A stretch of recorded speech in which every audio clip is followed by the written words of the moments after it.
아멘. 느헤미야서를 우리가 계속해서 보고 있는데요. 느헤미야 12장 우리가 보고 있습니다.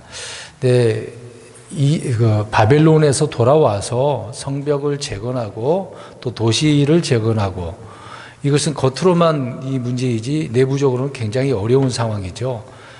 겉으로 이 성벽 재건을 한다 그래도 주변 민족들이 또 방해꾼들에 의해서 많은 어려움이 있었습니다. 그럼에도 52일 만에 완성을 하였던 것이죠. 그 이후에 백성들이 모여서 장막절 기간이 되는데 말씀을 들었습니다. 그 말씀을 듣고 부흥이 일어나죠. 육신적인 부흥의 문제가 아니라 내적인 그 부흥, 내적 신앙을 다시 복구한다는 게 참 쉬운 것은 아니다라는 것입니다. 우리가 겉과 속이 둘 다가 올바르게 부흥을 해야 되는 것 아니겠습니까?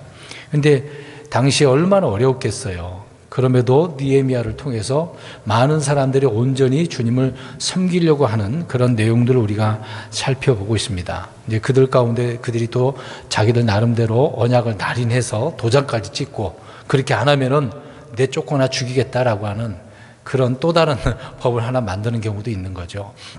심지어 하나님께 자기 나름대로 또 뭐 성전 세계를 드려야 되는 부분도 있지만, 반세길이지만 또 3분의 1로 또 몇 분의 1로 또 나누고 그렇게 성전을 유지하게 하려고 하는 그런 부분도 있었던 거죠. 그러니까 아무튼 하나님의 집을 위해서 그들이 어떻게 하겠다라고 하는 그런 각오들이 있었습니다. 또 지난 시간에는 그들이 모여서 또 대부분 뭐 유대인들이 다 돌아온 건 아니잖아요.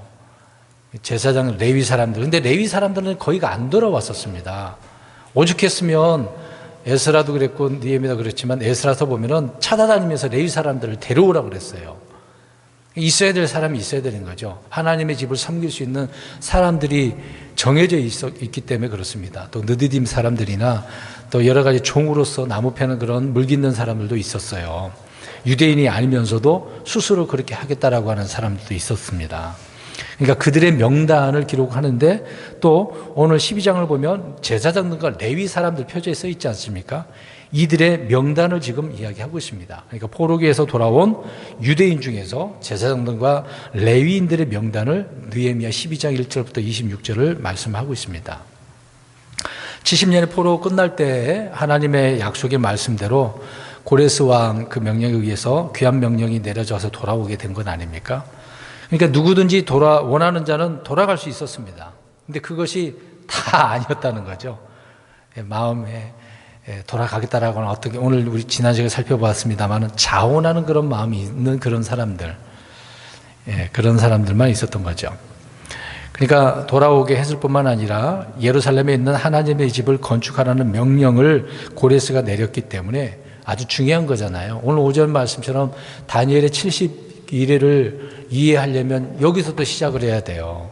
다니엘서만 보면 되는 게 아니라 느헤미야를 통해서 하나님은 70주를 말씀하고 있었던 것입니다. 그때서부터 시작을 한 거였거든요. 이제 그것을 다니엘이 더 자세하게 계시를 받아서 가브리엘 천사를 통해서 기록을 해놓고 있는 것이죠.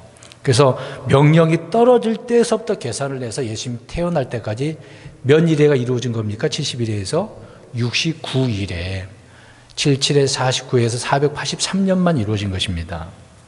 그러니까 중요한 거라는 거죠. 하나님의 계획 중에 하나가 또 여기서 시작을 했기 때문에요. 근데 귀한 때 중심 인물이 우리가 계속해서 살펴보고 있는 총독, 느헤미야 있지만 그 전에는 이제 총독 스룹바벨도 있었습니다. 에스라서에 보면 나오고, 오늘 느헤미야에서도 스룹바벨 나오잖아요. 1절에 나오지 않습니까? 또 대제사장 예수아라고 나옵니다. 여호수아라고도 표현하는데, 스알델의 아들 스룹바벨은 유다의 왕가의 직계 왕의 후손이라고 볼 수가 있습니다. 근데 더 이상 왕이 되지 못한다고 하기 때문에 왕이 될 수가 없어요. 그러니까 정상적으로 보면 왕이 돼야 되는데 하나님께서 못하게 했기 때문에 될 수가 없었던 것입니다. 아무튼 다윗의 직계 후손이 이 스룹바벨이거든요. 근데 이 사람은 왕이 아니라 총독으로 와서 관리를 했던 부분이 있습니다. 그러니까 총독으로 돌아왔는데 나라를 잃어버리지 않았던 왕으로 있었겠죠. 그리고 예수아가 당시의 대제사장이었는데 돌아온 제사장들의 우두머리였다는 것을 말하고 있습니다. 포로기 이후의 모든 시대는 그러니까 돌아와서 이 두 사람을 중심으로 해서 느헤미야는 사실상 뭐 책임지는 리더자라고 한다면 이들은 책임지고 다 그 중심 인물로 세워 나가야 될 사람들이었던 거죠. 그래서 에스라서, 느헤미야서 같은 경우에는 거기는 역사서라고 할 수가 있는데 학개와 스가랴서를 보면 이들이 계속 나오고 있습니다. 중심 인물이었다는 것을 알 수가 있는 거죠. 성전 건축을 주도한 인물 중에 두 사람이었다는 것입니다. 또 주님께서 돌아온 유대인들의 이름과 레위 사람들과 제사장들의 이름을 기록을 하셨는데 문지기들까지 이름을 기록했다는 거죠. 여러분 이름을 기록한 거에 대해서 말씀드렸습니다마는 이 성경에 이름 기록돼 좋은 의미로 기록되어졌다라고 할 때 얼마나 좋겠습니까? 저 여러분들이 기록되면 정말 좋겠는데 지금 우리하고 상관없는 것이니까요.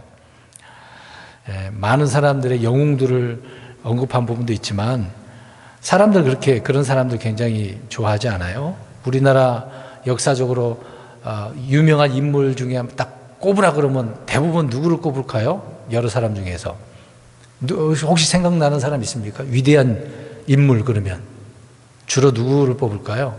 우리 한국에서 조선시대나 그 전 고려, 고구려 다 그러면 주로 조선시대는 이순신이라고 그럴 겁니다. 많은 왕들이 있긴 있었어도 또 세종대왕도 있을 것이고 그 전에 고려 때는 또 누구 있습니까?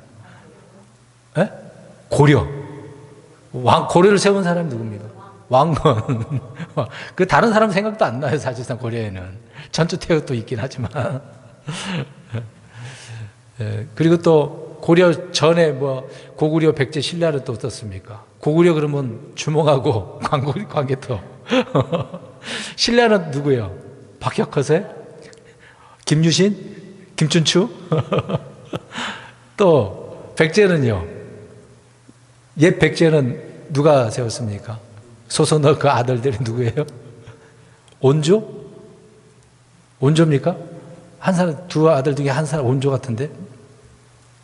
예. 근데 후백제는 누구예요? 역사 공부하고 있는 겁니다. 견훤? 견훤은 금방 망했잖아요. 그 아들이 잘못해가지고. 예. 역사를 우리가 알아야 되겠죠. 그러니까 세상 사람들은 중심 인물들을 그렇게 언급을 하고 있는데 오늘 느헤미야서 12장에는 두 중심 인물이 누구예요? 스룹바벨과 예수와 대제사장 여호수아다. 누가복음 16장 15절을 보면은요, 사람들 가운데 높이 평가받는 것은 하나님 보시기에 가증한 거라 그랬어요. 사람들 막 높여줘. 와, 대단한 사람이야. 그러면은 하나님이 어떻게 보신다고? 이런 거는 가증한 거래요.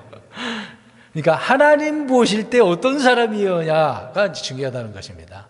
사람이 보는 건 아무 의미가 없어요. 저희 여러분들이 지금 세상 사람들 우리 여기 계시면 저도 그렇지만 알아줍니까? 근데 하나님은 우리를 알아주시죠. 그러니까 감사한 거야. 별 볼 일, 누구 하나 내 이름도 안 불러주는데 하나님은 불러주시잖아요. 우리 공중으로 데려가셨을 때 번개 소리처럼 들리지만 우리에게는 아무개야라고 들린다고 하지 않습니까? 그래서 우리는 사람들 보기에 어떤 사람이 아니라 하나님 보시기에 어떤 사람이 되어야 되는가, 그게 중요한 거죠. 그러니까 하나님의 기준과 관심과 생각은 사람들의 기준과 관심과하고 다르다라고 하는 것입니다. 늘 우리는 하나님 보시는 관점, 그 기준이 되어야 된다는 거죠. 1절부터 보겠습니다. 12장 1절. 한편 스알디엘의 아들 스룹바벨과 또 예수아와 함께 올라온 제사장들과 레위 사람은 이러하니라. 그들은 스라야와 예레미야와 에스라와 쭉 이제 사람 이름을 언급을 하고 있네요. 그러니까 다 제사장들의 그 가문이, 레위 사람들 제사장 가문의 이름들을 언급을 하고 있네요. 자, 이들은 바벨론 포로 귀한 1세대들이라는 것을 알 수가 있습니다. 예스라서를 또 우리가 봐야 되는 부분도 있겠죠. 그 마태복음 1장 12절에도 이 스룹바벨을 언급하고 있는데 스알디엘이라고 나옵니다. 살라디엘인지 스알디엘인지 좀 발음 문제이긴 하지만 성경은 스알디엘이라고 나오죠. 스알디엘이라고 분명히 이야기를 하고 있습니다. 영어로 우리가 정확히 봐야 되겠습니다. 아무튼 스룹바벨은 총독이었어요. 지금 느헤미야도 총독으로 왔잖아요. 근데 스룹바벨도 그렇게 돌아온 사람들이었다는 것입니다. 그 사람들 중에 총독이었다. 스룹바벨은 왕국의 재건을 위해서 귀국한 것이 아니라 성전 재건을 위해서 귀국했다. 예수와도 마찬가지고요. 이들이 그래서 불타버리는 성전을 다시 복구하는 일, 특권이잖아요. 아무에게 명령을 안 한 것입니다. 그러니까 가장 어려운 시기에 누구에게 이렇게 명령을 하실 수가 있어요, 하나님께서. 그러면 우리는 어떻게 해야 되겠습니까?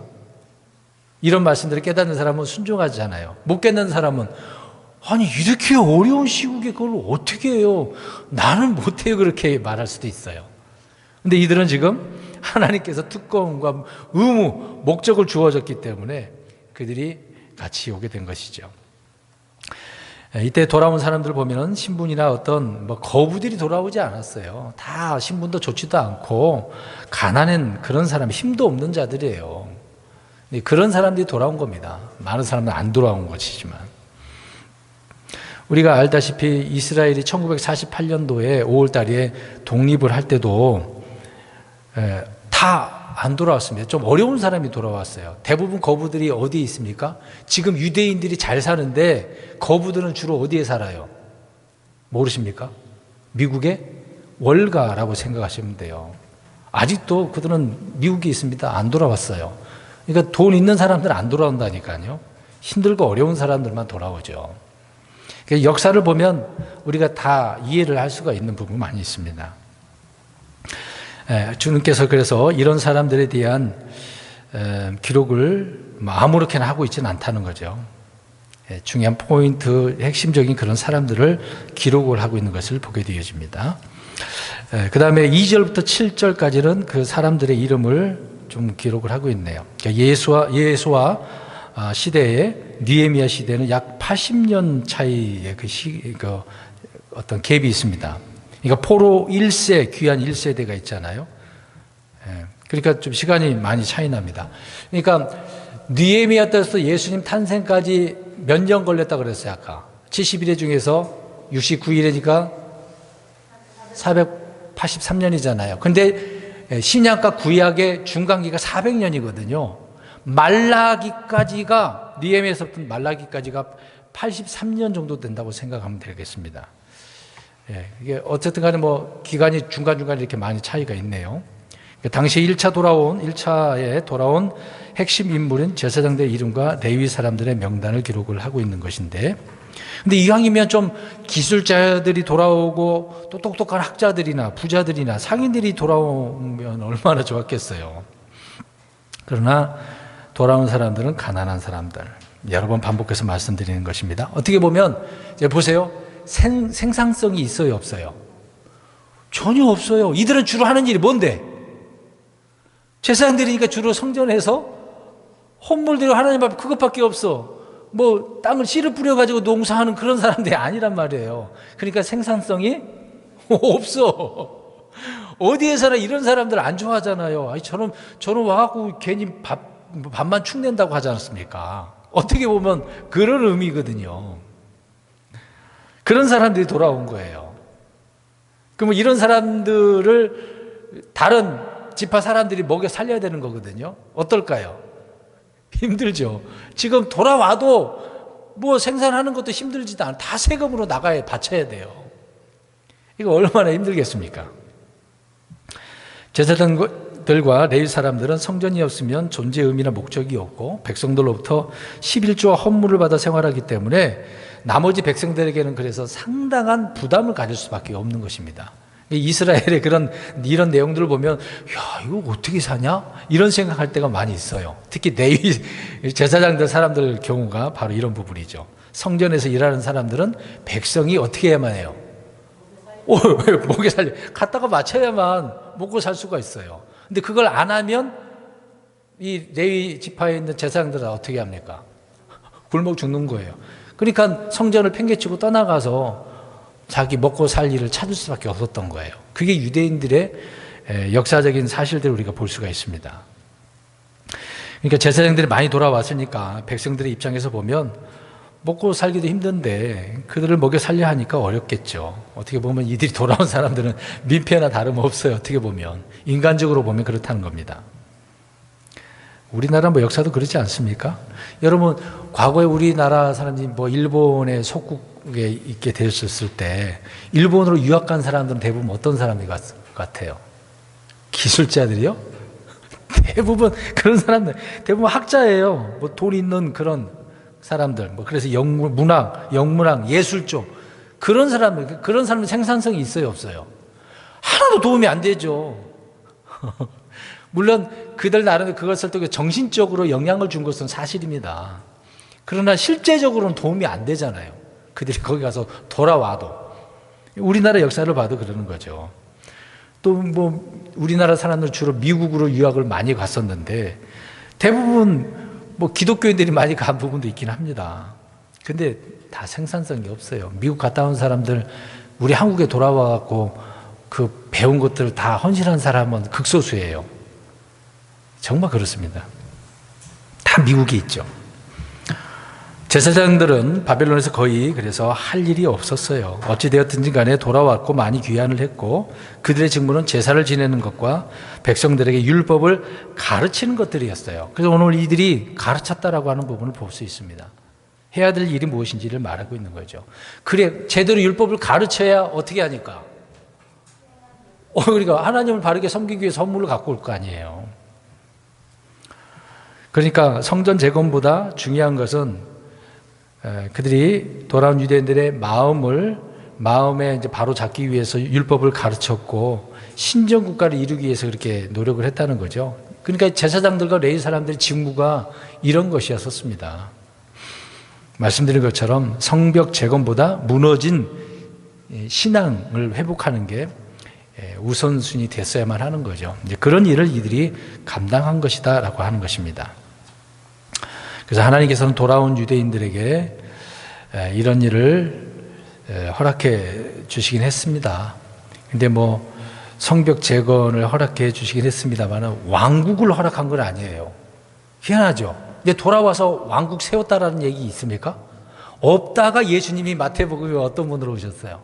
왕으로. 근데 그 왕국은 왕과 왕국은 어떤 왕국입니까? 눈에 보이는 왕국이 아니라 보이지 않는. 물론 실제 하늘의 왕국을 세우려고 했는데 그들은 거부했고 나중에 천년의 왕국이 이루어질 것이고 그리고 또 하나는 보이지 않는 영적인 하나님의 왕국을 같이 선포하신 거죠. 하나만 선포한 게 아니라 두 가지 동시에 선포한 것입니다. 그래서 이 왕국에 대한 이야기를 성경은 많이 강조를 하고 있는 거죠.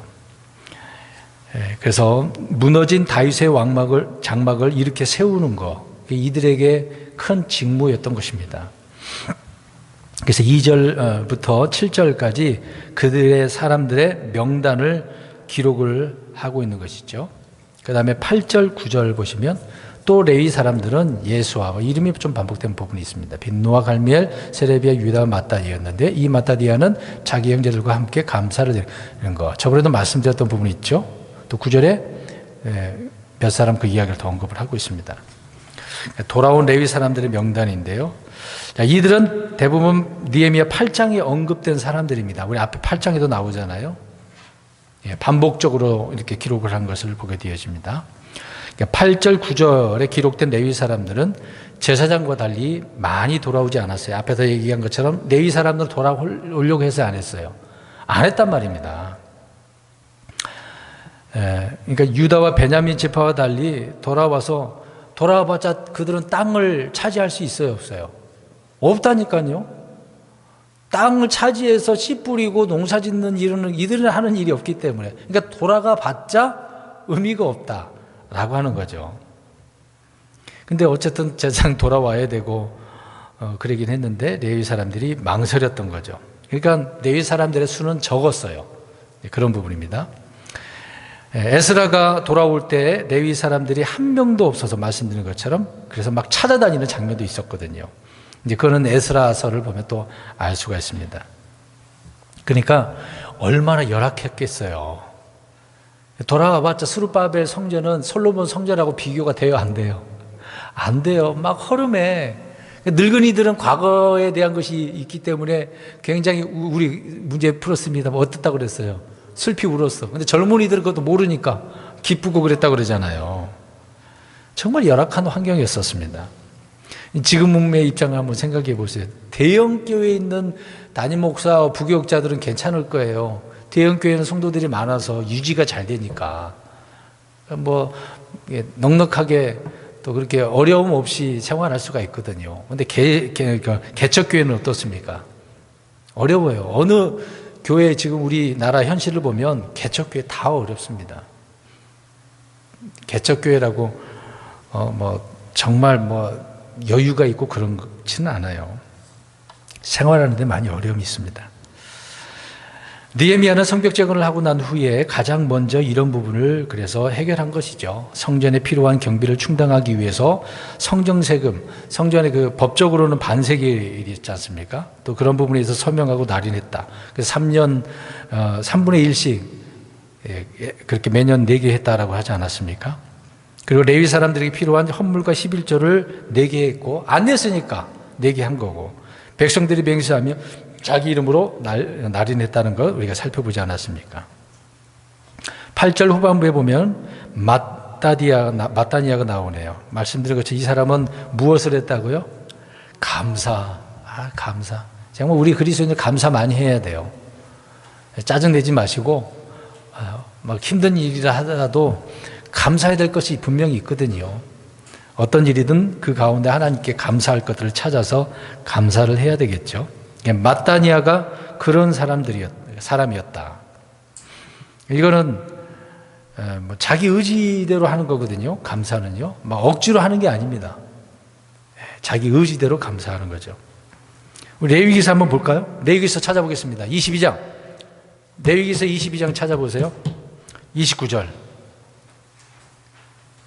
감사의 희생물을 드릴 때는 어떻게 드리라고 하는지 나와 있어요.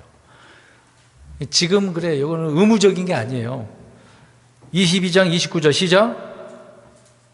못 찾았어요? 레위기서.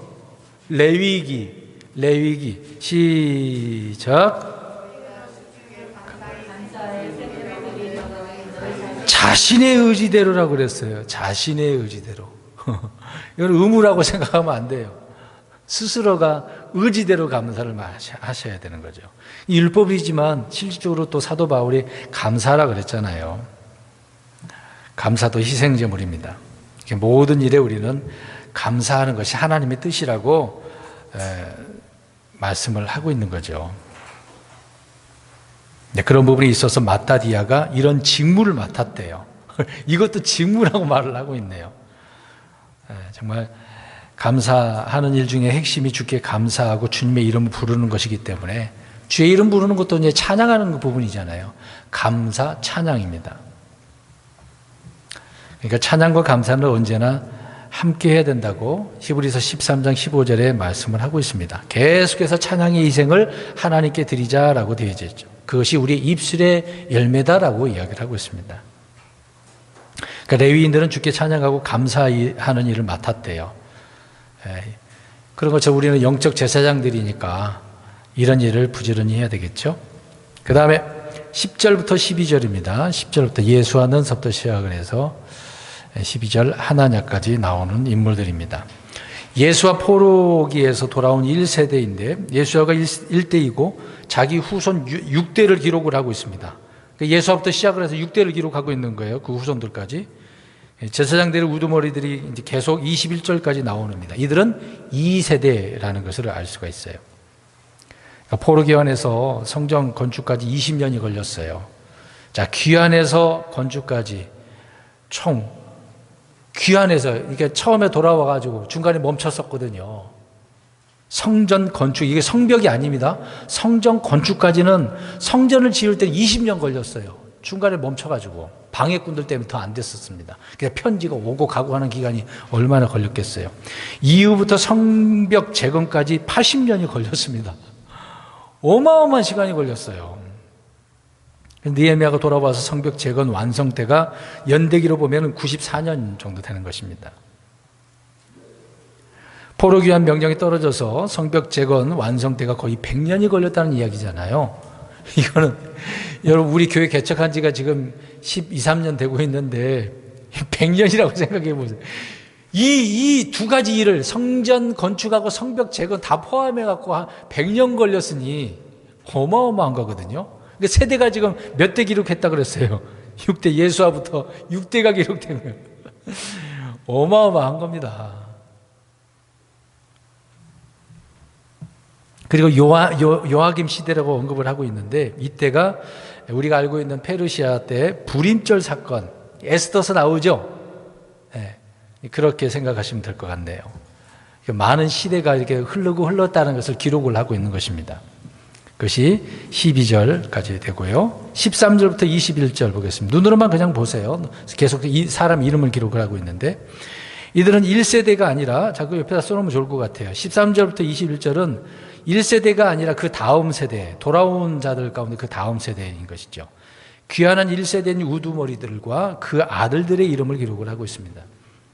그러니까 구약은 신약과 달리 왕이나 귀족들 같은 그런 신분이 아니라 제사장 직분, 이거 신분, 그들은 세습을 했어요. 왜 혈통잉대로 그렇게 하나님이 하셨거든요. 그러니까 제사장 가문은 대대로 무슨 직분을 갖는 거예요? 제사장. 이건 어쩔 수 없었습니다. 다른 지파 사람들이 제사장 할 수 있어요, 없어요? 없어요. 희생물도 드릴 수가 없었어요. 사울 왕이 그랬다가 하나님 앞에 혼난 거잖아요. 사무엘한테 책망받았지 않습니까? 근데 우리 그리스도인들은 세습할 수 있어요, 없어요? 법적으로 그런 건 없어요. 우리는 혈통적으로나 육신으로 난 것이 아니기 때문에 신분의 세습이나 후계가 없어요. 그냥 부르심을 받고 할 수 있는 사람이 하면 돼요. 이거 가지고 오늘날 지금 교회 뭐 어쩌고 세습 어쩌고 대형 교회 그런 거 나오잖아요. 해도 되고 안 해도 돼요. 세상 사람이 뭐라고 하든 상관없고 그 교회가 정한 대로 하면 되는 거거든요. 근데 세상은 그게 싫은 거예요. 그리고 대부분 그 세습에 문제가 있죠. 왜 그러냐면 그 일대 목사가 비리가 있으니까 그걸 감추려고 이대로 가는 거죠. 잘못된 것은 많이 있습니다. 정말 신실하고 올바르면 해도 되는 거예요. 성경은 그런 거 그렇게 언급을 안 합니다. 제사장, 목사가 제사장입니까? 아니거든요. 목사는 목사예요. 제사장은 레위 지파에 정해진 사람들만 제사장을 하는 거라니까요. 성경을 구분 못하니까 세상 기준에 따라서 이리저리 교회들이 흔들리고 있는 겁니다. 당당하지도 못해. 그러니까 말도 못해. 이 말 했다가 세습해야 된다, 안 해야 된다, 그 말을 잘못하면은 손가락질도 하고 막 인터넷으로 공격당해서 말도 못해요. 참, 그렇게 살아서 뭘 하겠다고. 자, 22절 보겠습니다. 자, 21절까지 그런 2세대들 언급하고 있고요. 22절을 보면은 엘리야십과 요아다와 요하난과 야뚜아 시대의 레위 사람들의 아버지들의 우두머리들이 책이 기록되었고 제사장들도 페르시아 사람 다리오 통치 때까지 기록되었다라고 이야기하고 있습니다. 자, 여기에서 페르시아 왕 다리오를 또 언급합니다. 이때는 성전 재건 명령이 중단된 이후에 다시 명령이 떨어진 때를 말하고 있는 겁니다. 자, 지금 성전이에요. 성벽이 아니라. 이 다리오 왕은 고레스가 준 그 문서를 찾아서 성전 공사를 다시 하도록 명령한 왕이었었어요. 그러니까 이때 유다는 성전의 기초 공사만 하고 더 이상 하지 않은 그런 상태였었으니까, 방해하는 사람들 때문에. 그러니까 당시 그래서 학개와 스가랴는 주님의 말씀을 받아서, 야, 너 왜 이렇게 그렇게 너희 집만 지으려고 하냐? 하나님 집을 안 하고 왜 이렇게 하고 있냐? 이렇게 책망을 하잖아요. 그래서 성전 공사를 하도록 백성들에게 힘을 주고 또 스룹바벨과 예수아가 중심이 돼서 공사하도록 했던 것이죠. 그때가 페르시아 왕 다리오 때예요. 근데 이 다리오가 또 이름이 그냥 다리오가 왕 호칭이기도 하는데 정확한 그 사람의 이름은 코도마누스라고 하는 사람이에요. 우리가 알다시피 알렉산더 대왕에 의해서 망한 왕이에요. 영화도 나오잖아요. 알렉산더가 이 사람을 패하게 만들었어요. 그러니까 패해갖고 도망갔는데 이제 6년 통치했어요. 아무튼 도망갔는데 누구에게 살해됐습니까? 역사적으로 장군들에 의해서 살해된 사람이에요. 네, 그 왕이. 그래도 이 왕이 성전 건축하라고 다시 명령을 내린 사람이거든요. 성전을. 이때 제사장들이 이름이 나오네요. 엘리야십, 요야다, 요하난, 아뚜아였다라고 이야기합니다. 근데 아뚜아 시대의 레위 사람들의 책에 이들은 책에 기록된 아버지들의 그 우두머리였다고 이야기하고 있죠. 그리고 다리오 통치 때까지 제사장도 그랬다는 것입니다. 그래서 여기서 책이라고 하는 것은 에스라서, 느헤미야서 외에 인구조사를 통해서 기록한 책들이에요. 그래서 연대기 책이 따로 있는데 이걸 다 소실됐습니다. 없어요. 지금은 유대 역사를 기록한 것이 성경밖에 없습니다. 다 없어요. 과거의 역사 없어요. 그러니까 성경을 보면 그대로만 보면 돼요. 세계 역사는 항상 변조가 가능하기 때문에 그럼 우리가 다 인정할 수가 없는 거고 성경이 말한 부분만 우리가 정확하게 봐야 됩니다. 다른 것들은 그냥 참조만 하시면 될 것 같아요. 그런데 이스라엘이 고난을 많이 당해서 이제 연대기 책이 없어졌으니까 참 어렵지 않습니까? 이런 내용들도 이 사실밖에 모르는 거죠. 자, 이 외에도 뭐 성경에 책이 많이 나와요. 야셀의 책도 있어요. 네, 중요한 것은 성경만 있다. 자, 23절 보겠습니다.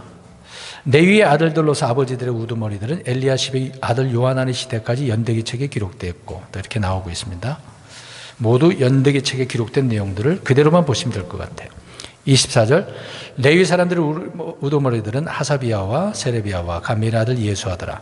그들이 자기들 맞은편에 자기 형제들과 함께 하나님의 사람 다윗의 명령에 따라 직무조가 대응하여 찬양하며 감사를 드렸고, 자, 24절의 핵심 포인트는 뭐냐면요, 예전에 보는 성경에는 우리가 400주년 기념판에는 분반별로 조별로 그렇게 되어 있어요. 근데 직무조와 직무조로 되어져 있다고 하니까 좀 이게 생소하게 될 겁니다. 번역을 새롭게 마제스판을 해놨기 때문에 좀 헷갈릴 거예요.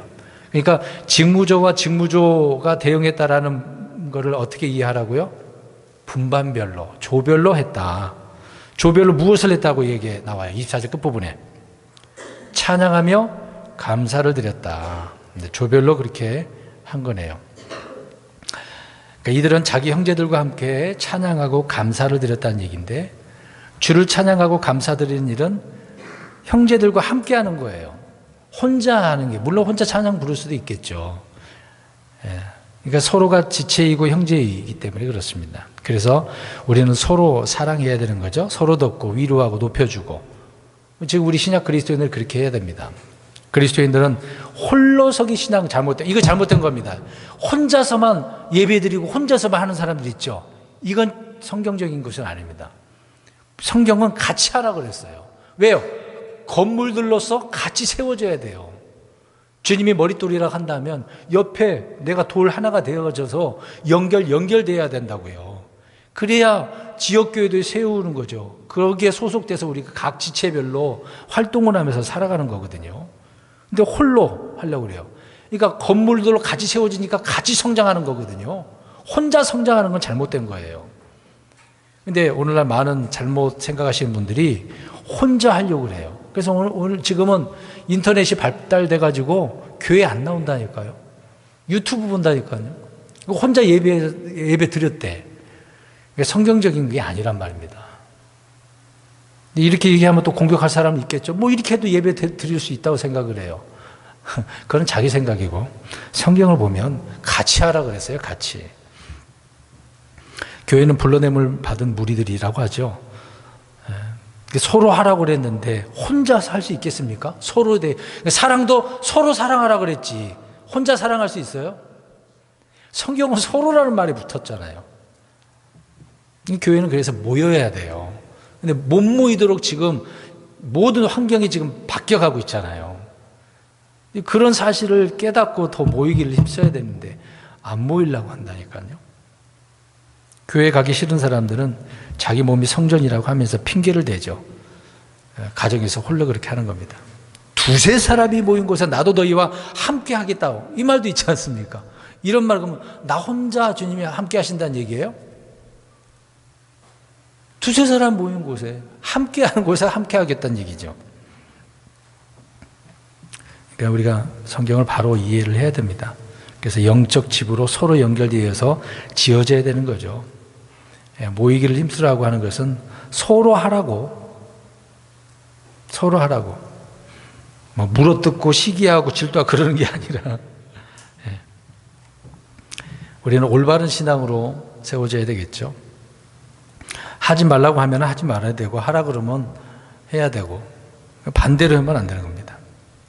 그러니까 24절에 함께 했다라고 하는 거, 여기에 포인트 여기는 둬야 되겠죠. 하나님의 사람 다윗의 명령에 따라 분반별로 조직적으로 직무조와 직무적으로 조별로 이렇게 나눠서 했다. 여기서 하나님의 사람 다윗의 명령에 따라라고 이야기하고 있네요. 그러니까 다윗이 명령한 것도 어떤 사람으로 명령했다는 얘기예요.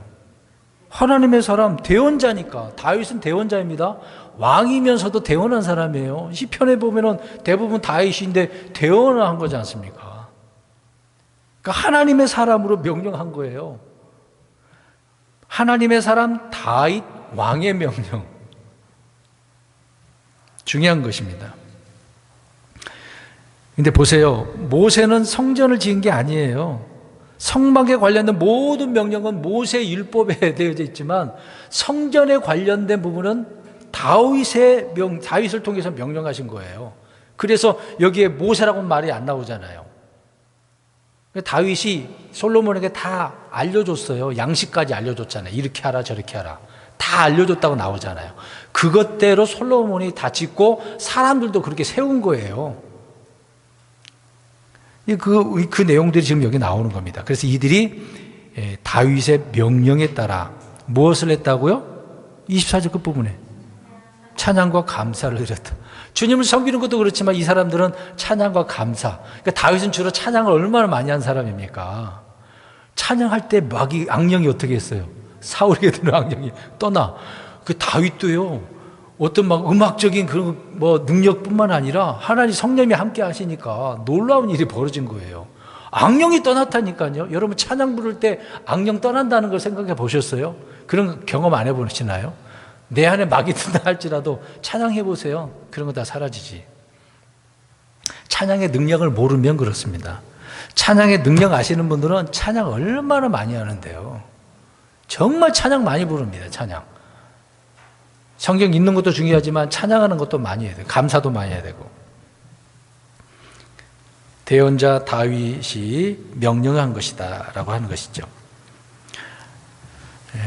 그 외에도 바울이 디모데에게 하나님의 사람이라고 이렇게 부른 경우도 있긴 하죠. 근데 디모데 후서 3장 17절 한번 읽어보겠습니다. 그러니까 우리가 하나님의 사람으로 살아가는 거예요. 디모데 후서 3장 17절. 바울이 디모데에게 한 말을 보면 모든 우리 그리스도인들에게 적용되는 말씀이죠.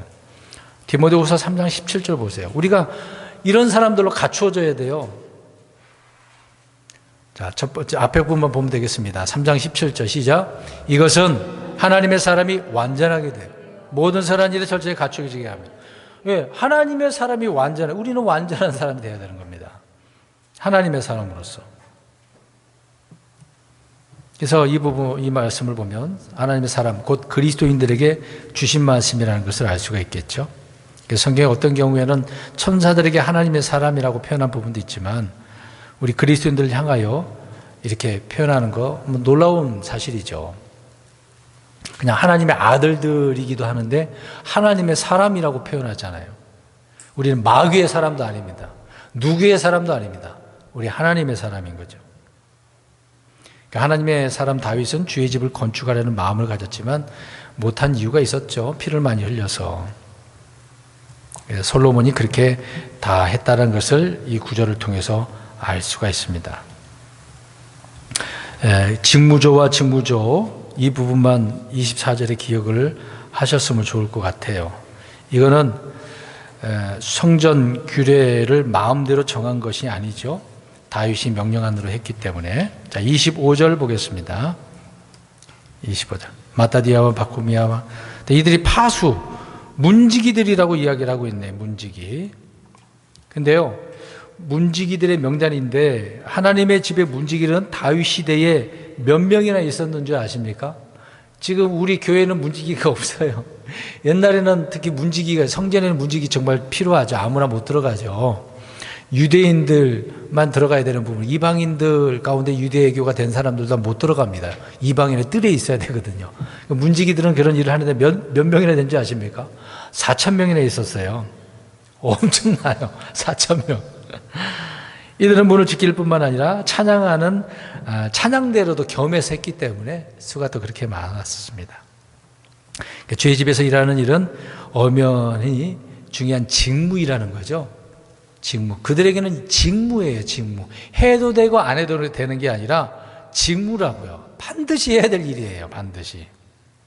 근데 이들의 이름을 기록하고 있네요. 대단한 것입니다.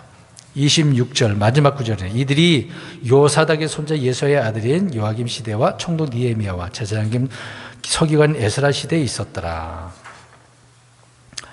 에스라와 느헤미야는 동시대의 사람이에요. 나이가 좀 들어서 그렇지 동시대 사람입니다. 느헤미야와 동시대의 사람이 말라기가 동시대 사람이라고 볼 수가 있습니다. 그리고 이들 문지기들은 요아김 시대, 총독 느헤미야, 에스라 시대에 있었다고 이야기하죠.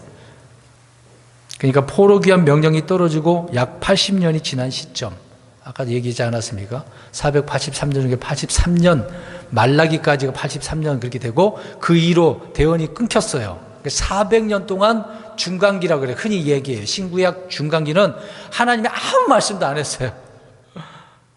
말라기로 끝나버렸어. 역사적으로 보면 이게 대언서로도 표현한다면.